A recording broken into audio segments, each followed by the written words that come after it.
Today is the first day of Kwanzaa, and the first day of Kwanzaa is Umoja, unity.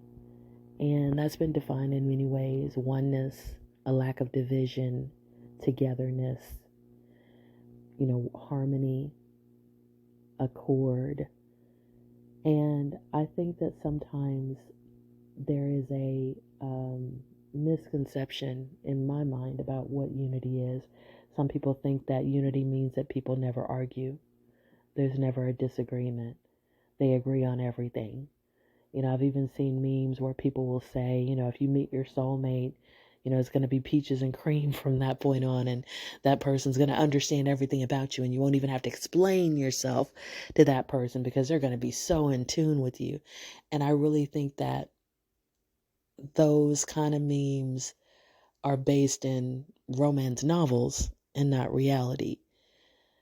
Because unity sometimes means a process of having difficult conversations, a process of coming into alignment first with ourselves, because we can't really be unified with other people if we're at war with ourselves, and then with others. And I think that sometimes there is division in families, in businesses, in communities, in governments, because there's hypocrisy. And people see the hypocrisy and they don't want to be a part of the hypocrisy. They want to be a part of true harmony. And sometimes to get to true harmony, you have to actually go through difficult conversations. You know, Speaking from my personal experience, in my second marriage, I used to boast on the fact that we never argued.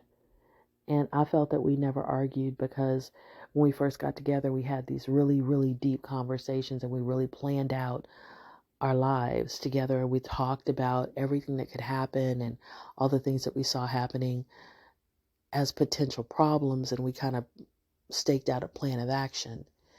And that was true. We did that. But it was also true that we avoided some difficult conversations for the sake of peace. And that meant that our relationship in the end was shallow. And I've learned since then, since my divorce and even dating situations, that I've actually been more unified by people who confronted me or I confronted them. And we actually had some very tough conversations. And it might have led to some hurt feelings for a few minutes or some bad blood for a little while. But in the end, we were much more unified because we were actually on the same page and we actually understood each other and we actually respected each other instead of just tolerating each other or just avoiding certain circumstances or situations so we don't have an issue with the other person. And I think sometimes we have so much division in families because that hard work hasn't been done. Those hard conversations haven't been had. People have been excused. Oh, that's just the way so and so is. Well, if you've never confronted so and so about their impact on you and how you wish they weren't that way and how you actually feel when they are that way, then maybe you haven't given them the choice to change. And sometimes we give people the choice to change and they decide not to, and then we have to make our decisions from there. But on this day of Umoja, I think it's a great day to reflect on our relationships, platonic and otherwise, and how unified they are and how close they are, and whether we need to have difficult conversations. Some of the things that I post really actually have the goal of, at the end, getting the unity.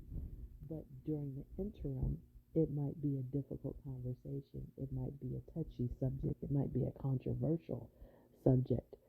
But I have come to the conclusion that if you want to get to the mountaintop, in a sense, that peak experience, that ultimate goal, you got to climb the peak and you got to go through the difficult, ledges that you have to reach when you have to go through the stress and the strain, you don't get to the mountaintop without some effort. And I think that's what unity is about, going through the effort of having the tough conversations and being vulnerable and being open and transparent and accountable. And then you have true harmony, true accord, true consensus, and not just some acquiescence or people pleasing or codependency. It's really at the end toxic and unhealthy. May you